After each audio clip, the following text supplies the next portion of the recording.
Okay, we're gonna slow you down now and take a look at your body position.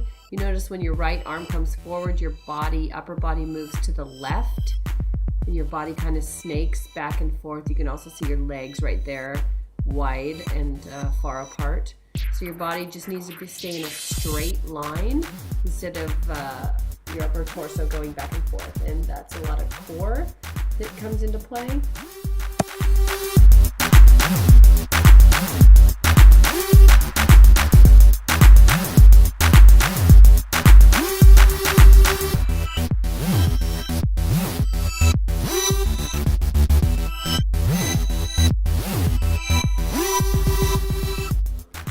Okay, here you'll just see a few snapshots of your body position. So we really want to keep that in a straight line.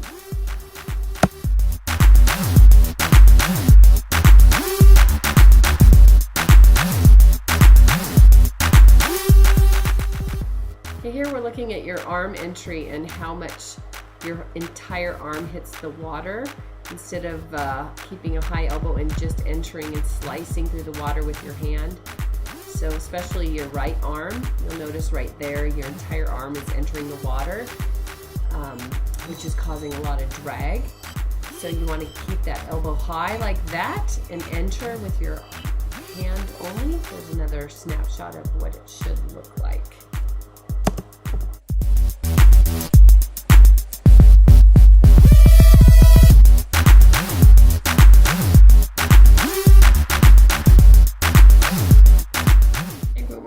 Several things here. Number one is body position, your catch, your early vertical forearm, and your breathing.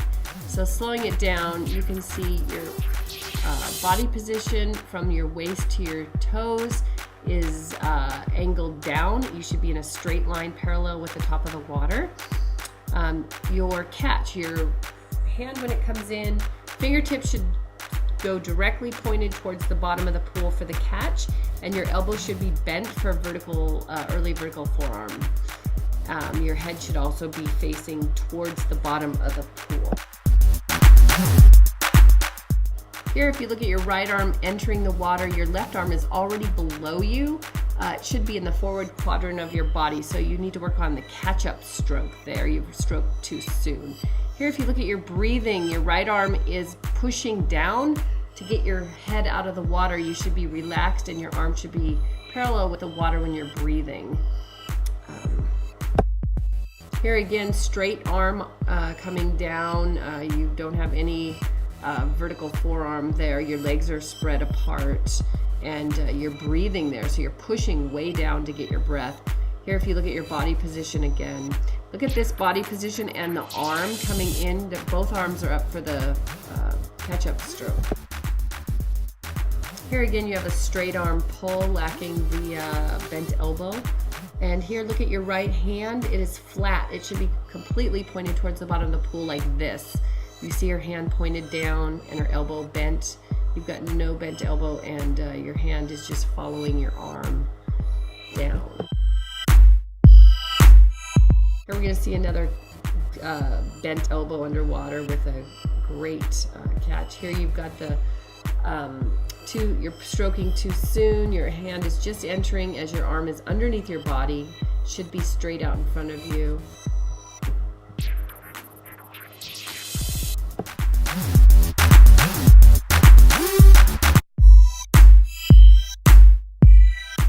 From this front view, you can really see how your hands are not going towards the bottom of the pool. They're not catching, and you're missing out on that bent elbow as well. You're just pushing down here. You're trying to get a breath, and you're pushing down on the water to get your head up. Here's a great example of the catch with the fingertips pointing towards the bottom of the pool and the bent elbow forearm catch. And here we'll have another picture. Same thing, look at the hand and the elbow. Great picture there. Just some more of your body position. You're trying to breathe and you're pushing down again with that arm. And then one more here. Same thing, you're trying to breathe and you're just pushing straight down. So let's get that arm to bend.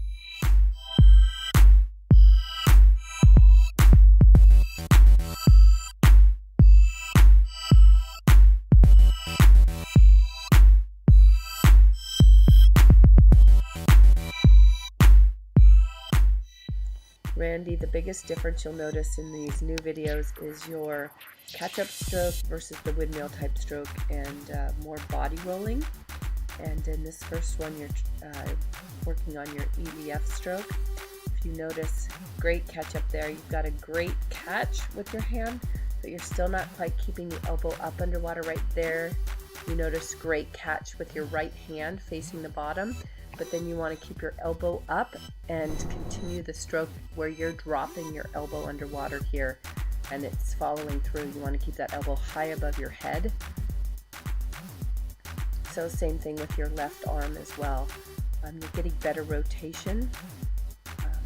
There again, you can see great start to the catch, but you need to keep that elbow up, and here you're dropping it again underwater. And there's the bend where your forearm and your hand need to be one continuous line, and you're bending your wrist. In this next set, you can see your separation in your arm and your head and your body line, and how you're creating drag. Right, there's another example of it. You're better. There's a big separation there. In the still frame, you can see it. Your right arm is better. You're getting a better solid line. You're coming more straight and less drag right there. So better on the left side than the right side. Here you've got a little bit of crossover, but you can see your hand starting to come down for that catch. So you're getting a great catch, just not following through with the elbow. Better on the overhand recovery. You can see here. Interesting, on your left hand, you've got quite a splash coming out of the water, which tells me that you're wasting a little bit of energy. Here's your body line again. You're getting better. You're crossing a little bit. This is your previous windmill stroke, and here's your catch-up stroke. Here again is a before and an after. Before, where you're not getting your catch in your stroke with your hand. You're just coming flat and pushing down. Whereas in this next one, you can see where you're starting your catch and starting to grab water.